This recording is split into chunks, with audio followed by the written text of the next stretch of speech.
Punjabi radio ਜੋ ਐਸੇ ਸੁਣ ਰਹੇ ਸਾਰੇ ਸਰੋਤਿਆਂ ਨੂੰ ਬਲਵਿੰਦਰ ਕੌਰ ਵੱਲੋਂ ਪਿਆਰ ਭਰੀ ਸਤਿ ਸ਼੍ਰੀ ਅਕਾਲ। ਤੇ ਜੀ ਪ੍ਰੋਗਰਾਮ ਖਬਰ ਤੇ ਨਜ਼ਰ ਪ੍ਰੋਗਰਾਮ ਦੇ ਵਿੱਚ ਅੱਜ ਸਾਡੇ ਨਾਲ ਹੋਣਗੇ ਬਲਤੇਜ ਪੰਨੂ ਤੇ ਪੁੱਛਾਂਗੇ ਉਹਨਾਂ ਨੂੰ ਕਿ ਭਾਰਤ ਦੇ ਵਿੱਚ ਜਾਂ ਪੰਜਾਬ ਦੇ ਵਿੱਚ ਖਬਰਾਂ ਦੇ ਪਿੱਛੇ ਕੀ ਸੱਚਾਈ ਲੁਕੀ ਹੁੰਦੀ ਹੈ। ਉਹਨਾਂ ਨਾਲ ਕਰਦੇ ਜੀ ਗੱਲਬਾਤ। ਬਲਤੇਜ ਪੰਨੂ ਜੀ ਸਤਿ ਸ਼੍ਰੀ ਅਕਾਲ, ਸਵਾਗਤ ਹੈ ਜੀ। ਸਤਿ ਸ਼੍ਰੀ ਅਕਾਲ ਜੀ, ਮਿਹਰਬਾਨੀ ਜੀ, ਥੈਂਕ ਯੂ ਵੈਰੀ ਮਚ। ਜੀ ਸਰੋਤਿਓ, ਪ੍ਰੋਗਰਾਮ ਸ਼ੁਰੂ ਕਰਨ ਤੋਂ ਪਹਿਲਾਂ ਧੰਨਵਾਦ ਕਰਨਾ ਚਾਹਾਂਗੇ ਸਾਡੇ ਸਪਾਂਸਰ ਦਾ ਜਿਨ੍ਹਾਂ ਨੇ ਇਸ ਪ੍ਰੋਗਰਾਮ ਨੂੰ ਸਪਾਂਸਰ ਕੀਤਾ ਹੈ ਜੀ। ਨਵਜੋਤ ਕੌਰ ਕਲੋਟੀ ਤੇ ਪਰਿਵਾਰ ਯੁਵਾ ਸਿਟੀ ਤੋਂ, Punjabi American senior citizen centre Bakersfield, Sukha Singh ji Visalia, ਜਾਫੀ ਸਿੰਘ ਜੀ ਬੇਕਰਸਫੀਲਡ, ਸਤਨਾਮ ਸਿੰਘ ਸ਼ੇਰਗਿੱਲ ਤੇ ਪਰਿਵਾਰ ਸੈਲਮਾ ਤੋਂ, ਪ੍ਰੀਤਮ ਸਿੰਘ ਤੇ ਤਲਵਿੰਦਰ ਸਿੰਘ ਗਿਓ ਸੈਲਮਾ ਤੋਂ, ਗੁਰਦੀਪ ਸਿੰਘ ਬਿਰਦੀ ਬੇਕਰਸਫੀਲਡ ਤੋਂ, ਖਾਲਸਾ ਇੰਸ਼ੋਰੈਂਸ ਏਜੰਸੀ ਵਾਲੇ ਜਿਨ੍ਹਾਂ ਦਾ ਫੋਨ ਨੰਬਰ 4082272250 ਬਹੁਤ ਬਹੁਤ ਧੰਨਵਾਦ ਕਰਦੇ ਜੀ। ਇਹਨਾਂ ਨੇ ਇਸ ਪ੍ਰੋਗਰਾਮ ਨੂੰ ਸਪਾਂਸਰ ਕਰਕੇ ਤੁਹਾਡੇ ਤੱਕ ਪਹੁੰਚਾਇਆ। ਬਲਤੇਜ ਪੰਨੂ ਜੀ, ਆਪਾਂ ਅੱਜ ਸ਼ੁਰੂ ਕਰਦੇ ਹਾਂ ਅੱਜ ਦੀਆਂ ਪਹਿਲੀ ਜਿਹੜੀ ਖਬਰ ਤੋਂ ਕਿ ਦਿੱਲੀ ਸਰਕਾਰ ਜਿਹੜੀ ਆ, ਦਿੱਲੀ ਦੀ ਸਰਕਾਰ ਤੇ ਜਿਹੜੀ ਕੇਂਦਰ ਸਰਕਾਰ ਉਹਨਾਂ ਦੇ ਵਿੱਚ ਬਹੁਤ ਇੱਕ ਦੂਸਰੇ ਦੇ ਨਾਲ ਵਾਦ ਵਿਵਾਦ ਚੱਲ ਰਿਹਾ ਆ ਤੇ ਰਾਜਪਾਲ ਦੇ ਨਾਲ ਉਹਨਾਂ ਦਾ ਜਿਹੜਾ ਵਾਦ ਵਿਵਾਦ ਹੋਰ ਵੱਧ ਗਿਆ ਜੀ। ਐਕਚੁਅਲੀ ਇਹ ਜਿਹੜਾ ਮਾਮਲਾ ਜੀ ਬਿਲਕੁਲ ਇਸ ਵੇਲੇ ਕਾਫੀ ਸੀਰੀਅਸ ਜਿਹੜਾ ਜੀ ਉਹ ਹੋ ਗਿਆ, ਕਿਉਂਕਿ ਇੱਕ ਤਾਂ ਜਿਹੜਾ 100 ਕਰੋੜ ਰੁਪਏ ਦਾ CNG ਜਿਹੜਾ ਕੋਈ ਘਪਲਾ ਆ, ਉਸ ਮਸਲੇ ਦੇ ਵਿੱਚ ਜਿਹੜੇ ਮੁੱਖ ਮੰਤਰੀ ਅਰਵਿੰਦ ਕੇਜਰੀਵਾਲ ਨੇ ਉਹ ਰਾਸ਼ਟਰਪਤੀ ਨੂੰ ਮਿਲਣ ਵਾਲੇ ਸੀਗੇ ਔਰ ਜਿਹੜੀ ਐਂਟੀ ਕਰਪਸ਼ਨ ਬਿਊਰੋ ਆ ਉਹਨੇ ਦੁਬਾਰਾ ਇਹਦੀ ਫਾਈਲ ਜਿਹੜੀ ਖੋਲ ਲਈ ਸੀ, ਜਿਹੜੀ ਕਿ ਕੁਝ ਸਮਾਂ ਪਹਿਲਾਂ ਜਦੋਂ ਸ਼ੀਲਾ ਦੀਕਸ਼ਿਤ ਹੋਰਾਂ ਦੀ ਸਰਕਾਰ ਹੁੰਦੀ ਸੀਗੀ ਉਦੋਂ ਬੰਦ ਕਰ ਦਿੱਤੀ ਗਈ ਸੀਗੀ ਲੈਫਟੀਨੈਂਟ ਗਵਰਨਰ ਦੇ ਕਹੇ ਦੇ ਉੱਤੇ। ਔਰ ਇਹ ਘਪਲਾ ਇਸ ਤਰ੍ਹਾਂ ਦਾ ਹੈ ਕਿ ਇਹਦੇ ਵਿੱਚ 100 ਕਰੋੜ ਰੁਪਏ ਦਾ ਰਗੜਾ ਜਿਹੜਾ ਉਹ ਦਿੱਲੀ ਦੀ ਸਰਕਾਰ ਨੂੰ ਲੱਗਿਆ। ਹੁਣ ਜਦੋਂ ਐਂਟੀ ਕਰਪਸ਼ਨ ਬਿਊਰੋ ਨੇ ਇਹ ਫਾਈਲ ਜਿਹੜੀ ਆ ਉਹ ਖੋਲ ਦਿੱਤੀ ਦੁਬਾਰਾ, ਤੇ ਰਾਤ ਲੈਫਟੀਨੈਂਟ ਗਵਰਨਰ ਨੇ ਕੀ ਕੀਤਾ ਜੀ, ਉਹਨੇ ਯਕਦਮ ਐਂਟੀ ਕਰਪਸ਼ਨ ਬਿਊਰੋ ਦਾ ਮੁਖੀ ਬਦਲ ਦਿੱਤਾ ਔਰ ਰਾਤੋਂ ਰਾਤ ਜਿਹੜਾ ਨਵਾਂ ਮੁਖੀ ਹੈ ਜੀ ਉਹਨੂੰ ਚਾਰਜ ਸੰਭਾਲਣ ਦੇ ਵਾਸਤੇ ਕਿਹਾ। ਔਰ ਇਹ ਨੇਰੇ ਜਿਹੜੀ ਕੀਤੀ ਗਈ ਤਬਦੀਲੀ ਤੇ ਤੁਰੰਤ ਜਿਹੜਾ ਚਾਰਜ ਸੰਭਾਲਣ ਦੀ ਗੱਲ ਇਸੇ ਲਈ ਕੀਤੀ ਗਈ ਹੈ ਕਿ ਉਹ ਆਪ ਜਿਹੜਾ ਜੀ ਇਹਦੇ ਵਿੱਚ ਫਸਦਾ ਜਿਹੜਾ ਜੀ ਉਹ ਨਜ਼ਰ ਆ ਰਿਹਾ। ਸੋ ਸਿੱਧਮ ਸਿੱਧੀ ਜਿਹੜੀ ਟੱਕਰ ਹੈ ਉਹ ਇਸ ਵੇਲੇ ਰਾਜਪਾਲ, ਉਪ ਰਾਜਪਾਲ ਤੇ ਦਿੱਲੀ ਦੀ ਸਰਕਾਰ ਦੇ ਵਿਚਾਲੇ ਜਿਹੜੀ ਹੈ ਜੀ ਉਹ ਸ਼ੁਰੂ ਹੋ ਗਈ ਹੈ ਇੱਕ ਕਿਸਮ ਦੇ ਨਾਲ ਡਾਇਰੈਕਟ। ਪਹਿਲਾਂ ਇਨਡਾਇਰੈਕਟ ਸੀਗੀ, ਹੁਣ ਜਿਹੜੀ ਹੈ ਜੀ ਉਹ ਡਾਇਰੈਕਟ। ਜਿਹੜੇ ਅਰਵਿੰਦ ਕੇਜਰੀਵਾਲ ਨੇ ਉਹ ਰਾਸ਼ਟਰਪਤੀ ਨੂੰ ਮਿਲਣ ਜਾ ਰਹੇ ਨੇ ਇਹਦੇ ਸਬੰਧ ਦੇ ਵਿੱਚ, ਤਾਂ ਕਿ ਇਸ ਘਪਲੇ ਦੀ ਜਿਹੜੀ ਜਾਣਕਾਰੀ ਦੇ ਕੇ ਉਹ ਰਾਜਪਾਲ ਦੇ ਖਿਲਾਫ ਕੋਈ ਕਾਰਵਾਈ ਜਿਹੜੀ ਹੈ ਉਹ ਕਰਨ ਦਾ ਉਹਨਾਂ ਤੋਂ ਕੋਈ ਵਾਅਦਾ ਜਿਹੜਾ ਜੀ ਉਹ ਲੈ ਸਕਣ। ਸੋ ਇਹ ਜਿਹੜਾ ਆਫਿਸਰ ਲਾਇਆ ਗਿਆ ਐਂਟੀ ਕਰਪਸ਼ਨ ਬਿਊਰੋ ਦਾ, ਹੁਣ ਇਹਨਾਂ ਦੇ ਵੱਲੋਂ ਇਹ ਉਹੀ ਆਫਿਸਰ ਹੈ ਜੀ ਜਿਹਨੇ ਜਦੋਂ ਇੱਥੇ ਖੁਦਕੁਸ਼ੀ ਕਰ ਲਈ ਸੀ ਕਿਸਾਨ ਦੀ, ਤੇ ਉਸ ਮਾਮਲੇ ਦੇ ਵਿੱਚ ਜਿਹੜੇ ਉਪ ਮੁੱਖ ਮੰਤਰੀ ਨੇ ਮਨੀਸ਼ ਸਿਸੋਦੀਆ ਉਹਨੂੰ ਇਸ ਮਾਮਲੇ ਦੇ ਵਿੱਚ ਫਸਾਉਣ ਦੀ ਜੇ ਇਸ ਆਫਿਸਰ ਨੇ ਕੋਸ਼ਿਸ਼ ਜਿਹੜੀ ਉਹ ਕੀਤੀ ਸੀਗੀ। ਤਾਂ ਤੁਸੀਂ ਅੰਦਾਜ਼ਾ ਲਾ ਸਕਦੇ ਹੋ ਕਿ ਜਿਹੜਾ ਬਿਹਾਰ ਤੋਂ ਇੱਕ ਆਫਿਸਰ ਲਿਆ ਕੇ ਲਾਇਆ ਸੀਗਾ ਆਮ ਆਦਮੀ ਪਾਰਟੀ ਦੀ ਸਰਕਾਰ ਨੇ, ਉਹਨੂੰ ਪਾਸੇ ਕਰਕੇ ਉਪ ਰਾਜਪਾਲ ਨੇ ਆਪਣਾ ਬੰਦਾ ਜਿਹੜਾ ਜੀ ਉੱਥੇ ਫਿੱਟ ਕਰਤਾ। ਜੀ ਬੰਦੇ ਤਾਂ ਜੀ ਦੇਖੋ ਫਿੱਟ ਕਰਨੇ ਆ ਜਾਂ ਕਿਸੇ ਦਾ ਬਿਜ਼ਨਸ ਫਿੱਟ ਕਰਨਾ ਆ, ਇਸੇ ਦੇ ਨਾਲ ਰਲਦੀ ਮਿਲਦੀ ਗੱਲ ਆਪਾਂ ਮੈਗੀ ਦੀ ਵੀ ਕਰਦੇ ਆ, ਜਿਹੜੇ ਨੂੰ ਬੜੇ ਸਵਾਦ ਨਾਲ ਖਾਂਦੇ ਜੀ ਲੋਕੀ ਦੇਸ਼ਾਂ ਵਿਦੇਸ਼ਾਂ ਦੇ ਵਿੱਚ ਵੀ, ਭਾਰਤ ਦੇ ਵਿੱਚ ਵੀ। ਤੇ ਹੁਣ ਉਸ ਦੇ ਨਾਲ ਜਿਹੜੇ ਮਿਲਦੇ ਜੁਲਦੇ ਹੋਰ 32 ਹੋਰ ਉਤਪਾਦ ਹੈਗੇ ਉਹਨਾਂ ਤੇ ਵੀ ਪਾਬੰਦੀ ਲਾ ਦਿੱਤੀ ਗਈ ਹੈ। ਇਹਦੇ ਪਿੱਛੇ ਕਹਾਣੀ ਕੀ ਹੈ? ਤੇ ਜਿਹੜਾ ਜੀ ਇਹ ਜਿਹੜੀ ਕੌਮੀ ਖੁਰਾਕ ਸੁਰੱਖਿਆ ਨਿਗਰਾਨ ਅਥਾਰਟੀ ਜਿਹੜੀ ਹੈ ਜੀ ਉਹਨੇ ਪੈਸਟਾ, ਮੈਕਰੋਨੀ, ਯੂਮੀ, ਵਾਈ ਫੂਡਲਸ ਬ੍ਰਾਂਡ ਜਿਹੜੇ ਨੂਡਲਸ ਮਿਲਦੇ ਨੇ ਇਹਨਾਂ ਸਾਰਿਆਂ ਦੀ ਪਰਖ ਦੇ ਹੁਕਮ ਜਾਰੀ ਕੀਤੇ ਨੇ। ਔਰ ਨੈਸਲੇ, ITC, ਗਲੈਕਸੋ ਸਮਿਥਕਲਾਈਨ ਕੰਪਨੀਆਂ ਦੇ ਬ੍ਰਾਂਡ ਇਹਦੇ ਵਿੱਚ ਜਿਹੜੇ ਉਹ ਸ਼ਾਮਲ ਨੇ। ਦੇਸ਼ ਦੇ ਲੋਕਾਂ ਦੀ ਸਿਹਤ ਦੇ ਨਾਲ ਹੋ ਰਹੇ ਜਿਹੜਾ ਖਿਲਵਾੜ ਦੇ ਡਰੋਂ ਅਥਾਰਟੀ ਨੇ ਇਸ ਤਰ੍ਹਾਂ ਦੇ ਜਿਹੜੇ ਖੁਰਾਕੀ ਉਤਪਾਦ ਨੇ ਜੀ ਜਿਨ੍ਹਾਂ ਦੇ ਕੋਲੇ ਢੁਕਵੀਆਂ ਪ੍ਰਵਾਨਗੀਆਂ ਵੀ ਨਹੀਂ ਹੈਗੀਆਂ, ਧੜੱਲੇ ਦੇ ਨਾਲ ਬਾਜ਼ਾਰ ਦੇ ਵਿੱਚ ਵਿਕ ਰਹੀਆਂ, ਇਹਨਾਂ ਨੂੰ ਤੁਰੰਤ ਬਾਜ਼ਾਰ ਦੇ ਵਿੱਚੋਂ ਹਟਾਉਣ ਦੇ ਹੁਕਮ ਜਿਹੜੇ ਨੇ ਉਹ ਦਿੱਤੇ ਨੇ। ਅਥਾਰਟੀ ਕਹਿੰਦੀ ਹੈ ਕਿ ਕੌਮੀ ਖੁਰਾਕ ਸੁਰੱਖਿਆ ਨਿਗਰਾਨ ਅਥਾਰਟੀ ਜਿਹੜੀ ਹੈ ਜੀ ਉਹ ਇਹ ਕਹਿੰਦੀ ਹੈ ਕਿ ਅਧਿਕਾਰਤ ਜਿਹੜੇ ਸੈਂਪਲ ਨੇ ਉਹ ਲੈਬੋਰਟਰੀਜ਼ ਨੂੰ ਭੇਜੇ ਗਏ ਨੇ। ਔਰ ਜਿਹੜੇ ਇਹ ਵੀ ਦੱਸਿਆ ਗਿਆ ਜੀ ਕਿ ਇਹ ਜਿਹੜੇ ਉਤਪਾਦ ਨੇ ਇਹਨਾਂ ਦੀ ਸੁਰੱਖਿਆ ਮਾਨਤਾ ਲੈਣ ਸਮੇਂ ਜਿਹੜੇ ਮਿਆਰ ਸੀ ਉਹਨਾਂ ਦੇ ਅਨੁਸਾਰ ਪਰਖ ਨਹੀਂ ਸੀ ਕੀਤੀ ਗਈ, ਜਿਹੜਾ ਇਹਦੇ ਵਿੱਚ ਤਰਕ ਜਿਹੜਾ ਜੀ ਉਹ ਦਿੱਤਾ ਗਿਆ। ਸਵਾਲ ਇਹ ਹੈ ਕਿ ਨੈਸਲੇ ਦੇ ਪ੍ਰੋਡਕਟ ਜਿਹੜੇ ਨੇ ਹੁਣ ਸਾਰੇ ਦੇ ਸਾਰੇ ਇਸ ਰਡਾਰ ਦੇ ਹੇਠ ਜਿਹੜਾ ਕਿਉਂ ਆ ਗਏ? ਤੁਸੀਂ ਕਿਸੇ ਡੈਰੀ ਦੇ ਉੱਤੋਂ ਦੁੱਧ ਖਰੀਦਦੇ ਹੋ, ਇਹ ਨਹੀਂ ਪਤਾ ਕਿ ਉਹ ਸਿੰਥੈਟਿਕ ਦੁੱਧ ਹੈ, ਸਿੰਥੈਟਿਕ ਪਨੀਰ, ਸਿੰਥੈਟਿਕ ਮਠਿਆਈਆਂ ਜਿਹੜੀਆਂ ਦੀਵਾਲੀ ਦੇ ਮੌਕੇ ਦੇ ਉੱਤੇ ਅੰਨ੍ਹੇਵਾਹ ਜਿਹੜੀਆਂ ਬਣਾਈਆਂ ਜਾਂਦੀਆਂ ਨੇ ਤੇ ਲੋਕਾਂ ਨੂੰ ਪਰੋਸੀਆਂ ਜਾਂਦੀਆਂ ਨੇ, ਉਹਨਾਂ ਦੇ ਬਾਰੇ ਕਦੇ ਵੀ ਕੁਝ ਜਿਹੜਾ ਦੀ ਸਾਹਮਣੇ ਨਹੀਂ ਆਇਆ ਕਿ ਕੀ ਕੁਛ ਉਹਦੇ ਵਿੱਚ ਪਈ ਜਾਂਦਾ। ਫਰੂਟ ਦੇ ਬਾਰੇ ਆਈ ਜਾਂਦਾ ਕਿ ਉਹਨੂੰ ਡੰਗਰ ਚੋਣ ਵਾਲੇ ਜਿਹੜੇ ਟੀਕੇ ਨੇ ਉਹ ਲਾਈ ਲਈ ਜਾਂਦੇ ਨੇ, ਉਹਨਾਂ ਦੇ ਬਾਰੇ ਕਦੀ ਨਹੀਂ ਆਇਆ। ਇਹ ਟਾਰਗੇਟ ਜਿਹੜਾ ਦੀ ਮਿੱਥ ਕੇ ਕੀਤਾ ਗਿਆ, ਕਿਉਂਕਿ 2 ਦਿਨ ਪਹਿਲਾਂ ਇਹ ਵੀ ਗੱਲ ਸਾਹਮਣੇ ਆ ਗਈ ਸੀ ਕਿ ਜਿਹੜਾ ਰਾਮਦੇਵ ਹੈ ਜੀ ਉਹਦੇ ਵੱਲੋਂ ਨੂਡਲਸ ਜਿਹੜੀਆਂ ਰਾਮਦੇਵ ਨੂਡਲਸ ਆ ਉਹ ਛੇਤੀ ਲਿਆਈਆਂ ਜਾ ਰਹੀਆਂ ਨੇ। 2700 ਕਰੋੜ ਰੁਪਏ ਦਾ ਬਿਜ਼ਨਸ ਹੈ ਜੀ ਮੈਗੀ ਦਾ ਭਾਰਤ ਦੇ ਵਿੱਚ ਸਾਲਾਨਾ। ਸੋ ਇੱਕ ਬਹੁਤ ਵੱਡਾ ਇਹ ਪ੍ਰੋਡਕਟ, ਔਰ ਉਹਦੀ ਜਗ੍ਹਾ ਦੇ ਉੱਤੇ ਕੋਈ ਦੂਜੇ ਪ੍ਰੋਡਕਟ ਜਿਹੜੇ ਨੇ ਉਹ ਲਿਆਉਣ ਦੀ ਤਿਆਰੀ ਦੇ ਤਹਿਤ ਹੀ ਲੱਗਦਾ ਜੀ ਕਿ ਇਹ ਸਾਰਾ ਕੁਝ ਜਿਹੜਾ ਉਹ ਕੀਤਾ ਜਾ ਰਿਹਾ ਜੀ। ਬਿਲਕੁਲ ਜੀ, ਨਾ ਹੀ ਲਿਖਣਾ ਆ, ਰੈਡੀ ਤੇ ਸਾਰਾ ਕੁਝ ਹੀ ਪਹਿਲਾਂ ਹੋਣਾ ਹੈ। ਤੇ ਅੱਗੇ ਆਪਾਂ ਜੀ ਗੱਲ ਕਰੀਏ ਕਿ ਭਾਜਪਾ ਨੂੰ ਸਿੱਧੀ ਟੱਕਰ ਦੇਣ ਲਈ ਲਾਲੂ ਨੇ ਨਤੀਸ਼ ਨੂੰ ਲੀਡਰ ਮੰਨਿਆ। ਜੇ ਬਿਲਕੁਲ ਜੀ, ਕੁਛ ਨਾ ਨੁੱਕਰ ਤੇ ਕੁਛ ਜਿਹੜੇ ਵਾਦ-ਵਿਵਾਦ ਸੀਗੇ ਪਿਛਲੇ ਦਿਨਾਂ ਤੋਂ ਉਹ ਚੱਲੀ ਜਾਂਦੇ ਸੀਗੇ। ਬੇਸ਼ੱਕ ਲਾਲੂ ਪ੍ਰਸਾਦ ਯਾਦਵ ਹੋਰਾਂ ਨੇ ਡਾਇਰੈਕਟ ਕਿਸੇ ਵਿਵਾਦ ਦੇ ਵਿੱਚ ਕੋਈ ਬਿਆਨ ਨਹੀਂ ਸੀ ਦਿੱਤਾ, ਨਾ ਨਿਤਿਸ਼ ਕੁਮਾਰ ਨੇ। ਦੋਵਾਂ ਦੇ ਜਿਹੜੇ ਸਿਪਾਹ ਸਲਾਰ ਨੇ ਉਹ ਜ਼ਰੂਰ ਬਿਆਨ ਜਿਹੜੇ ਉਹ ਦੇਈ ਜਾਂਦੇ ਸੀਗੇ। ਇਸ ਮਸਲੇ ਦੇ ਵਿੱਚ ਮੁਲਾਇਮ ਸਿੰਘ ਯਾਦਵ ਹੋਰੀ ਆਏ ਨੇ। ਮੁਲਾਇਮ ਸਿੰਘ ਯਾਦਵ ਹੋਰਾਂ ਨੇ ਆ ਕੇ ਨਿਤਿਸ਼ ਕੁਮਾਰ ਦਾ ਨਾਮ ਜਿਹੜਾ ਦੀ ਅਨਾਉਂਸ ਕੀਤਾ ਕਿ ਬਿਹਾਰ ਦੇ ਵਿੱਚ ਹੋਣ ਵਾਲੀਆਂ ਚੋਣਾਂ ਦੇ ਵਾਸਤੇ ਮੁੱਖ ਮੰਤਰੀ ਦੇ ਅਹੁਦੇ ਦੇ ਉਮੀਦਵਾਰ ਜਿਹੜੇ ਨੇ ਉਹ ਨਿਤਿਸ਼ ਕੁਮਾਰ ਹੋਰੀ ਹੋਣਗੇ। ਇਹਦੇ ਤੋਂ ਬਾਅਦ ਜਿਹੜੇ ਲਾਲੂ ਪ੍ਰਸਾਦ ਯਾਦਵ ਨੇ ਵੀ ਕਿਹਾ ਜੀ ਕਿ ਹਮ ਸਾਥ ਹੈ, ਤੇ ਉਧਰ ਨਿਤਿਸ਼ ਕੁਮਾਰ ਨੇ ਵੀ ਜਿਹੜਾ ਜੀ ਉਹ ਕਹਿਤਾ ਕਿ ਸਮਝੌਤਾ ਤਾਂ ਪਹਿਲਾਂ ਹੀ ਹੋਇਆ ਸੀਗਾ। ਮੁਲਾਇਮ ਸਿੰਘ ਯਾਦਵ ਹੋਰਾਂ ਨੇ ਇਹਦਾ ਜਿਹੜਾ ਜੀ ਉਹ ਐਲਾਨ ਕੀਤਾ।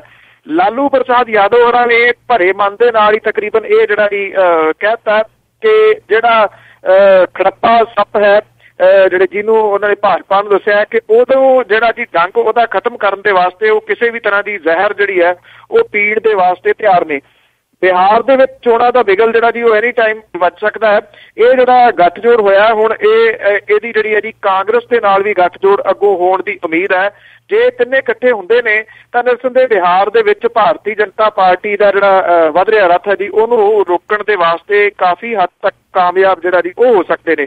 ਸਵਾਲਾਂ ਦੇ ਸਵਾਲ ਵਿੱਚੋਂ ਨਾਲ ਦੀ ਨਾਲ ਇਹ ਵੀ ਉੱਠਦੇ ਨਜ਼ਰ ਆਉਂਦੇ ਨੇ ਕਿ ਲਾਲੂ ਪ੍ਰਸਾਦ ਯਾਦਵ ਹੋਰੀ ਉਹਨਾਂ ਦੀ ਸਿਆਸਤ ਕਰਨ ਦਾ ਬਿਲਕੁਲ ਵੱਖਰਾ ਤਰੀਕਾ ਹੈ। ਜਿਹੜੇ ਅਜੇ ਵੀ ਕਹਿੰਦੇ ਨੇ ਕਿ ਜਬ ਤੱਕ ਸਮੋਸੇ ਮੇਂ ਆਲੂ ਰਹੇਗਾ ਤਬ ਤੱਕ ਬਿਹਾਰ ਮੇਂ ਲਾਲੂ ਰਹੇਗਾ, ਉਹ ਕਿਵੇਂ ਬਰਦਾਸ਼ਤ ਕਰਨਗੇ ਨਿਤਿਸ਼ ਕੁਮਾਰ ਨੂੰ। ਤੇ ਬਹੁਤੇ ਇਹ ਵੀ ਕਹਿ ਰਹੇ ਨੇ ਕਿ ਟੈਂਪਰੇਰੀ ਗੱਠਜੋੜ ਹੈ। ਲਾਲੂ ਪ੍ਰਸਾਦ ਯਾਦਵ ਹੋਰੀ ਕਿਸੇ ਟਾਈਮ ਵੀ ਜਿਹੜਾ ਜੀ ਉਹ ਧੋਬੀ ਪਟਕਾ ਮਾਰ ਸਕਦੇ ਨੇ ਨਿਤਿਸ਼ ਕੁਮਾਰ ਹੋਰਾਂ ਨੂੰ। ਬਿਲਕੁਲ ਜੀ, ਲੋਕੀ ਇਹਨਾਂ ਨੂੰ ਜਾਣਦੇ ਹੀ ਆ। ਤੇ ਅੱਗੇ ਆਪਾਂ ਜੀ ਗੱਲ ਕਰੀਏ ਕੈਪਟਨ ਅਮਰਿੰਦਰ ਸਿੰਘ ਦੀ, ਇਹਨਾਂ ਦੇ ਗਾਟੋ ਕਲੇਸ਼ ਦੀ। ਇਹ ਬਾਰ-ਬਾਰ ਜੀ ਸੋਨੀਆ ਤੇ ਰਾਹੁਲ ਗਾਂਧੀ ਦੇ ਨਾਲ ਮੁਲਾਕਾਤਾਂ ਕਰ ਰਹੇ ਆ ਤੇ ਕੀ ਕਿਆਸਰਾਈਆਂ ਲਾਈਆਂ ਜਾ ਰਹੀਆਂ ਇਹਦੇ ਪਿੱਛੇ। ਪਿਛਲੇ ਦਿਨੀ ਜਿਹੜੀ ਇੱਕ ਮੁਲਾਕਾਤ ਹੈ ਜੀ ਉਹ ਪ੍ਰਤਾਪ ਸਿੰਘ ਬਾਜਵਾ ਹੋਰਾਂ ਨੇ ਕੀਤੀ ਸੀਗੀ, ਔਰ ਉਦੋਂ ਬਾਅਦ ਉਹ ਵਾਹਵਾ ਹੌਸਲੇ ਦੇ ਵਿੱਚ ਜਿਹੜਾ ਜੀ ਆ ਕੇ ਇੱਥੇ ਪੰਜਾਬ ਦੇ ਵਿੱਚ ਜਿਹੜਾ ਜੀ ਉਹ ਲੱਗੇ ਹੋਏ ਨੇ ਕਿ ਮੈਨੂੰ ਜਿਹੜਾ ਥਾਪੜਾ ਉੱਪਰੋਂ ਮਿਲਿਆ। ਹੁਣ ਕੈਪਟਨ ਅਮਰਿੰਦਰ ਸਿੰਘ ਹੋਰਾਂ ਦੀ ਮੁਲਾਕਾਤ ਜਿਹੜੀ ਹੈ ਜੀ ਉਹ ਸੋਨੀਆ ਗਾਂਧੀ ਤੇ ਰਾਹੁਲ ਗਾਂਧੀ ਦੋਨਾਂ ਦੇ ਨਾਲ ਹੋਈ ਹੈ। ਇਸ ਕਰਕੇ ਇਸ ਮੁਲਾਕਾਤ ਨੂੰ ਬੜਾ ਅਹਿਮ ਜਿਹੜਾ ਜੀ ਮੰਨਿਆ ਜਾ ਰਿਹਾ ਪੰਜਾਬ ਦੇ ਵਿੱਚ ਲੀਡਰਸ਼ਿਪ ਦੀ ਤਬਦੀਲੀ ਨੂੰ ਲੈ ਕੇ। ਕੈਪਟਨ ਅਮਰਿੰਦਰ ਸਿੰਘ ਹੋਰਾਂ ਦੀ ਜਿਹੜੀ ਇਹ ਮੁਲਾਕਾਤ ਹੈ ਉਹਦੇ ਵਿੱਚ ਉਹਨਾਂ ਨੇ ਇਹ ਗੱਲ ਜਿਹੜੀ ਹੈ ਜੀ ਕਾਂਗਰਸ ਦੀ ਲੀਡਰਸ਼ਿਪ ਨੂੰ ਸਮਝਾਈ ਹੈ ਕਿ ਜੇ ਵਾਦ ਹੁਣੇ ਹੱਲ ਨਾ ਕੀਤਾ ਗਿਆ ਤਾਂ 2017 ਦੇ ਵਿੱਚ ਫਿਰ ਜਿਹੜਾ ਜੀ ਅਕਾਲੀ ਦਲ, ਬੀਜੇਪੀ ਤੇ ਆਮ ਆਦਮੀ ਪਾਰਟੀ ਦਾ ਮੁਕਾਬਲਾ ਕਰਨਾ ਔਖਾ ਹੋ ਜਾਊਗਾ ਜੀ। ਕਾਂਗਰਸ ਦੇ ਜਿਹੜੇ ਕੈਪਟਨ ਅਮਰਿੰਦਰ ਸਿੰਘ ਹੋਰੀ ਨੇ ਉਹਨਾਂ ਨੇ ਲੀਡਰਸ਼ਿਪ ਨੂੰ ਇਹ ਵੀ ਦੱਸਿਆ ਹੈ ਕਿ ਬੀਜੇਪੀ ਜਿਵੇਂ ਹੌਲੀ-ਹੌਲੀ ਵੱਖਰਾ ਹੋ ਰਹੀ ਹੈ ਅਕਾਲੀ ਦਲ ਤੋਂ, ਇਹਦਾ ਲਾਹਾ ਜਿਹੜਾ ਕਾਂਗਰਸ ਨੂੰ ਮਿਲ ਸਕਦਾ ਹੈ। ਨਾਲ ਦੀ ਨਾਲ ਉਹਨਾਂ ਨੇ ਇਹ ਵੀ ਕਿਹਾ ਕਿ ਤੀਜੀ ਧਿਰ ਜਿਹੜੀ ਉੱਠ ਕੇ ਖੜੀ ਹੋ ਗਈ ਹੈ ਬਰਾਬਰ ਦੀ ਪੰਜਾਬ ਦੇ ਵਿੱਚ, ਉਹਨੂੰ ਟੱਕਰ ਦੇਣ ਦੇ ਵਾਸਤੇ ਲੀਡਰਸ਼ਿਪ ਦੇ ਵਿੱਚ ਤਬਦੀਲੀ ਕਰਨੀ ਪਊਗੀ। ਲੀਡਰਸ਼ਿਪ ਦੇ ਵਿੱਚ ਤਬਦੀਲੀ ਦੇ ਵਾਸਤੇ ਉਹਨਾਂ ਨੇ ਲਾਲ ਸਿੰਘ ਤੇ ਜਿਹੜੇ ਸੁਨੀਲ ਜਾਖੜ ਨੇ ਜਿਹੜੇ ਵਿਧਾਨ ਸਭਾ ਦੇ ਵਿੱਚ ਪ੍ਰਧਾਨ ਨੇ ਜੀ ਪਾਰਟੀ ਦੇ, ਉਹਨਾਂ ਦਾ ਨਾਮ ਜਿਹੜਾ ਜੀ ਉਹ ਸੁਝਾਇਆ। ਇਹ ਵੀ ਕਿਹਾ ਜਾ ਰਿਹਾ ਕਿ ਰਵਨੀਤ ਸਿੰਘ ਬਿੱਟੂ ਦਾ ਨਾਮ ਵੀ ਇਹਦੇ ਵਿੱਚ ਜਿਹੜਾ ਬੋਲੀ ਜਾਂਦਾ ਹੈ। ਕਿਤੇ ਜਿਹੜੇ ਅੰਦਰਲੀਆਂ ਕੁਝ ਕਿਆਸ ਆਈਆਂ ਨੇ ਉੱਥੋਂ ਇਹ ਪਤਾ ਲੱਗ ਰਿਹਾ ਕਿ ਮਨਪ੍ਰੀਤ ਬਾਦਲ ਹੋਰਾਂ ਨੂੰ ਕਾਂਗਰਸ ਜਿਹੜਾ ਜੀ ਉਹ ਨਾਲ ਲੈਣਾ ਚਾਹੁੰਦੀ ਹੈ ਹਾਈ ਕਮਾਂਡ ਜਿਹੜੀ ਪੰਜਾਬ ਦੇ ਵਿੱਚ। ਕੈਪਟਨ ਅਮਰਿੰਦਰ ਸਿੰਘ ਹੋਰੀ ਜਿਹੜੇ ਨੇ ਉਹ ਇਸ ਚੀਜ਼ ਨੂੰ ਬਰਦਾਸ਼ਤ ਨਹੀਂ ਕਰ ਰਹੇ ਕਿ ਮਨਪ੍ਰੀਤ ਬਾਦਲ ਜਿਹੜਾ ਜੀ ਉਹਨੂੰ ਨਾਲ ਲਿਆ ਜਾਵੇ। ਇੱਥੇ ਕਿਤੇ ਅੜਿੱਕਾ ਜਿਹੜਾ ਜੀ ਉਹ ਲੱਗਿਆ ਹੋਇਆ। ਸੋ ਦੇਖਦੇ ਹਾਂ ਹਾਈ ਕਮਾਂਡ ਜਿਹੜੀ ਹੈ ਜੀ ਇਸ ਅੜਿੱਕੇ ਨੂੰ ਦੂਰ ਕਰ ਪਾਉਂਦੀ ਹੈ ਜਾਂ ਨਹੀਂ। ਜੀ ਤੇ ਜੀ ਅੱਗੇ ਆਪਾਂ ਉਹਨਾਂ ਆਫਿਸਰਾਂ ਦੀ ਗੱਲ ਕਰੀਏ ਜਿਹੜੇ ਵਿਦੇਸ਼ਾਂ ਨੂੰ ਉਡਾਰੀ ਮਾਰਦੇ ਆ ਜਾਂ ਮਾਰ ਚੁੱਕੇ ਆ, ਉਹ ਕਾਨੂੰਨੀ ਘੇਰੇ ਦੇ ਵਿੱਚ ਆਉਣ ਵਾਲੇ ਆ। ਐਕਚੁਅਲੀ ਜੀ ਇਹ ਪੰਜਾਬ ਸਰਕਾਰ ਦੇ ਵੱਲੋਂ ਵਿਦੇਸ਼ ਉਡਾਰੀ ਮਾਰਨ ਵਾਲੇ ਜਿਹੜੇ ਆਫੀਸਰ ਨੇ ਉਹਨਾਂ ਦੇ ਵਿਰੁੱਧ ਕਾਰਵਾਈ ਲਈ ਸਰਗਰਮੀਆਂ ਜਿਹੜੀਆਂ ਉਹ ਵਧਾਈਆਂ ਗਈਆਂ ਨੇ।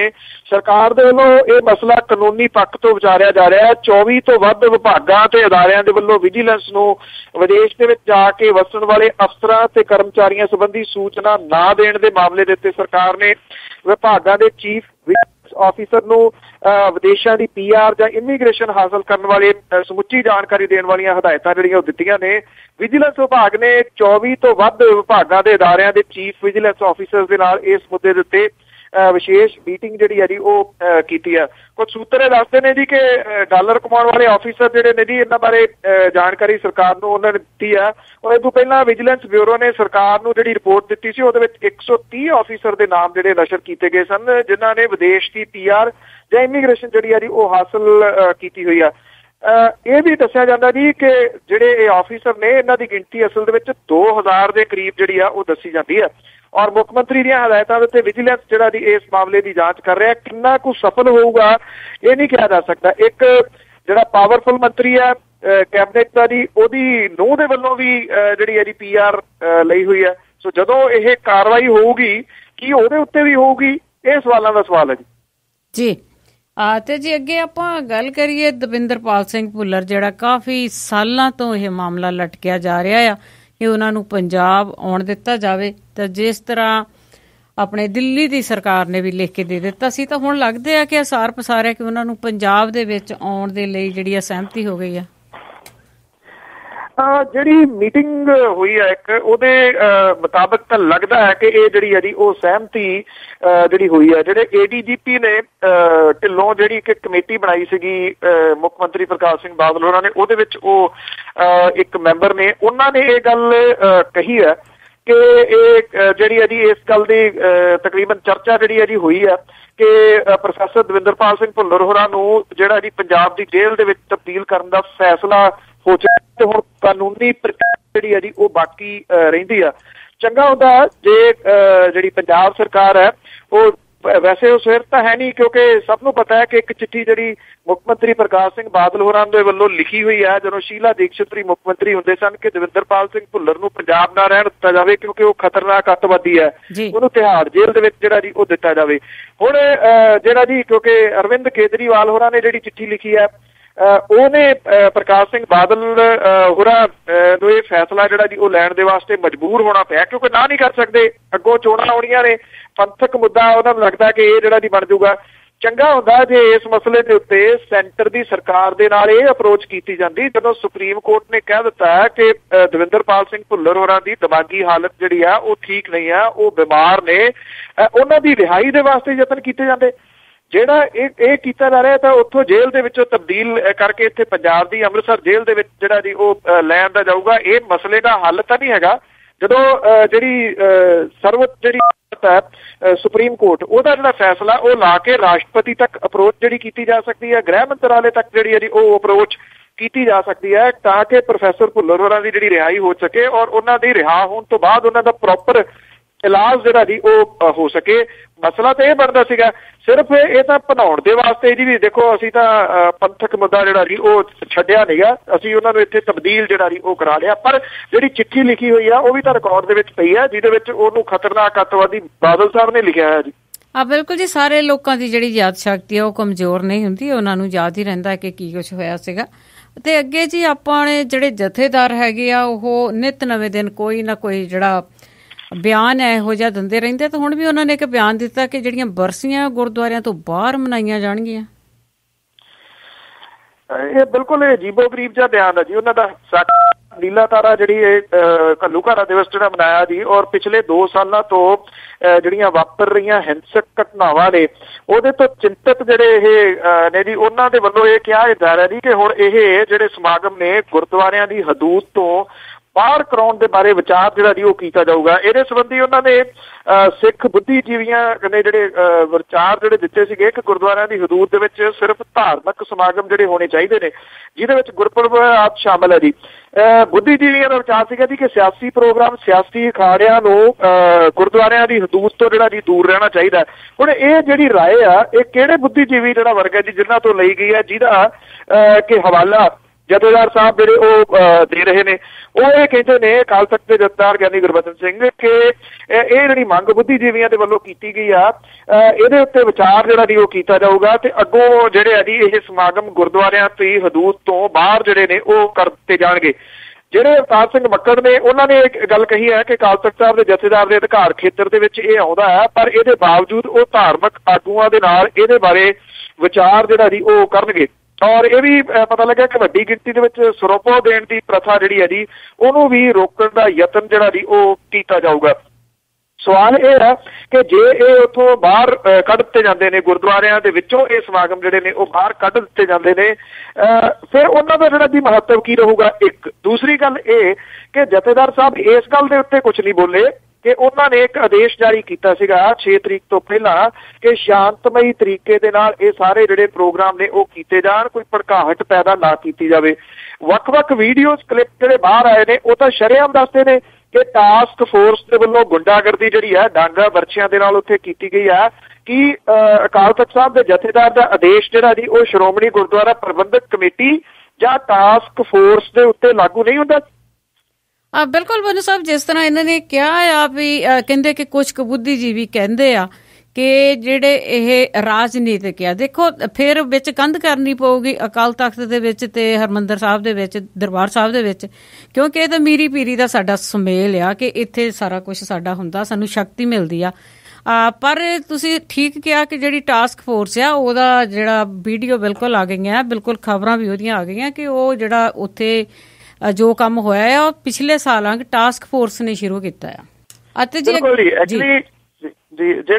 ਜਿਹੜੀ ਟਾਸਕ ਫੋਰਸ ਹੈ ਉਹਦੇ ਵਿੱਚ ਤੁਹਾਨੂੰ ਯਾਦ ਹੋਣਾ ਆਪਾਂ ਸਾਂਝਾ ਵੀ ਕੀਤਾ ਸੀਗਾ ਇੱਥੇ ਕਿ ਜਿਹੜੀ ਰਾਈਟ ਟੂ ਇਨਫੋਰਮੇਸ਼ਨ ਐਕਟ ਦੇ ਤਹਿਤ ਜਿਹੜੀ ਜਾਣਕਾਰੀ ਹੈ ਕਿ ਉਹਦੇ ਵਿੱਚ ਜਿਹੜੇ ਬੰਦੇ ਭਰਤੀ ਕੀਤੇ ਹੋਏ ਨੇ ਉਹਦੀ ਬਹੁਤੇ ਤਾਂ ਉਹਨਾਂ ਦੇ ਕ੍ਰਿਮੀਨਲ ਰਿਕਾਰਡ ਨੇ, 10 ਨੰਬਰੀਏ ਵੀ ਉਹਨਾਂ ਦੇ ਵਿੱਚ ਨੇ ਜੀ। ਜਿਹੜੀਆਂ ਡਾਂਗਾ ਬਰਛੇ ਨੇ ਚਲਾ ਤਾਂ ਉਹ ਰਹੇ ਨੇ ਜੀ ਸਾਰੇ, ਉਹਨਾਂ ਨੇ ਜਿਹੜਾ ਜੀ ਇਹ ਸ਼ੁਰੂਆਤ ਕੀਤੀ ਹੈ। ਪਿਛਲੀ ਵਾਰੀ ਵੀ ਉਹਨਾਂ ਨੇ ਕੀਤੀ ਸੀ, ਇਸ ਵਾਰੀ ਵੀ ਜਿਹੜੀ ਹੈ ਜੀ ਉਹਨਾਂ ਨੇ ਕੀਤੀ ਸੀ। ਘੱਟੇ ਮਿੱਟੀ ਦੇ ਵਿੱਚ ਰੋਲਣ ਵਾਲੀ ਜਿਹੜੀ ਇਹ ਸਾਰਾ ਹੁੰਦਾ ਜੀ, ਕਿਉਂਕਿ ਕੋਈ ਵੀ ਮੁੜ ਕੇ ਨੈਸ਼ਨਲ ਮੀਡੀਆ ਜਿਹੜਾ ਜੀ ਇਹ ਤਾਂ ਨਹੀਂ ਨਾ ਕਵਰ ਕਰਦਾ ਕਿ 6 ਜੂਨ ਨੂੰ ਕੀ ਹੋਇਆ ਸੀ, ਕਿਉਂ ਇਹ ਮਨਾਇਆ ਜਾ ਰਿਹਾ। ਉਹ ਤਾਂ ਸਿਰਫ ਇਹ ਕਵਰ ਕਰਦਾ ਕਿ ਆਹ ਦੇਖੋ ਇੱਕ ਦੂਜੇ ਦੇ ਸਿਰ ਪਾੜ ਰਹੇ ਨੇ।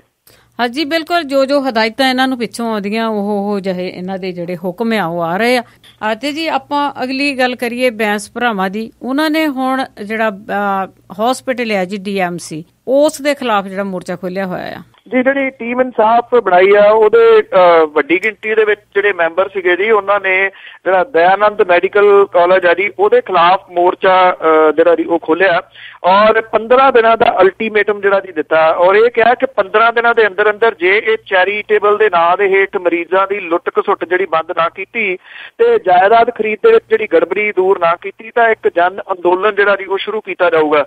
ਉਹਨਾਂ ਨੇ ਕਿਹਾ ਕਿ ਚੈਰੀਟੇਬਲ ਦੇ ਨਾਂ ਦੇ ਉੱਤੇ ਮਰੀਜ਼ਾਂ ਨੂੰ ਜਿਹੜਾ ਜੀ ਉਹ ਲੁੱਟਿਆ ਜਾ ਰਿਹਾ। ਜਿਹੜਾ 300 ਰੁਪਏ ਦਾ ਬਾਹਰ ਟੈਸਟ ਹੁੰਦਾ ਉਹ ਇਹ ਜਿਹੜਾ DMC ਆ ਉਹ 1000 ਰੁਪਏ ਦਾ ਅੰਦਰ ਜਿਹੜਾ ਜੀ ਉਹ ਕਰਦਾ ਤੇ ਆਪਣੇ ਮਨਮਰਜ਼ੀ ਦੇ ਪੈਸੇ ਜਿਹੜੇ ਆ ਜੀ ਉਹ ਵਸੂਲ ਕਰਦਾ। ਬੈਂਸ ਭਰਾਵਾਂ ਨੇ ਦੋਸ਼ ਇਹ ਲਾਇਆ ਕਿ ਜਦੋਂ ਇਹ ਸੰਸਥਾ ਚੈਰੀਟੇਬਲ ਹੈ, ਉਹਨੂੰ ਚੈਰੀਟੇਬਲ ਸੰਸਥਾ ਹੋਣ ਕਰਕੇ ਸਰਕਾਰ ਦੇ ਵੱਲੋਂ ਬਹੁਤ ਸਾਰੀਆਂ ਰਿਆਇਤਾਂ ਮਿਲੀਆਂ ਹੋਈਆਂ ਨੇ ਤੇ ਫਿਰ ਉਹ ਇੰਨਾ ਪੈਸਾ ਜਿਹੜਾ ਜੀ ਉਹ ਗਰੀਬ ਲੋਕਾਂ ਤੋਂ ਕਿਉਂ ਜਿਹੜਾ ਜੀ ਉਹ ਲੁੱਟ ਰਹੀ ਹੈ।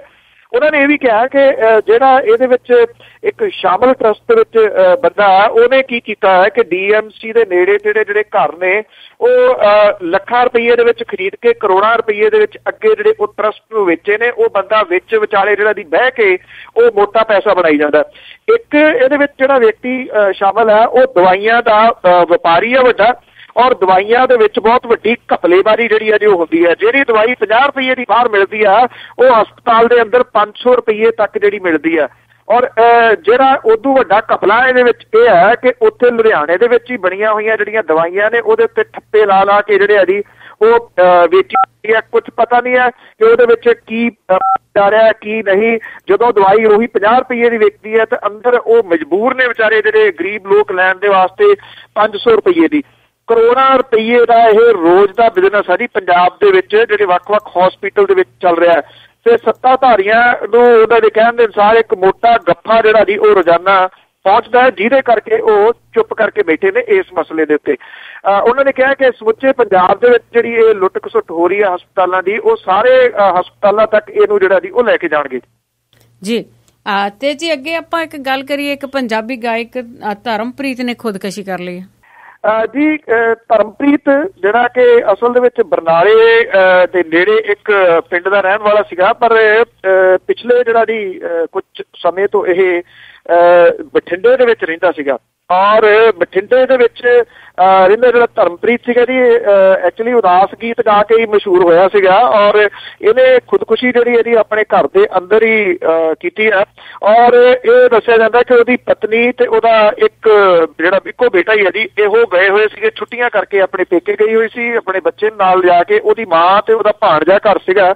ਅੰਮ੍ਰਿਤਸਰ ਤੋਂ ਜਿਹੜਾ ਉਹ ਇੱਕ ਪ੍ਰੋਗਰਾਮ ਲਾ ਕੇ ਆਇਆ ਤੇ ਆ ਕੇ ਰੋਟੀ ਖਾ ਕੇ ਜਿਹੜਾ ਜੀ ਉਹ ਅੰਦਰ ਸੌਂ ਗਿਆ।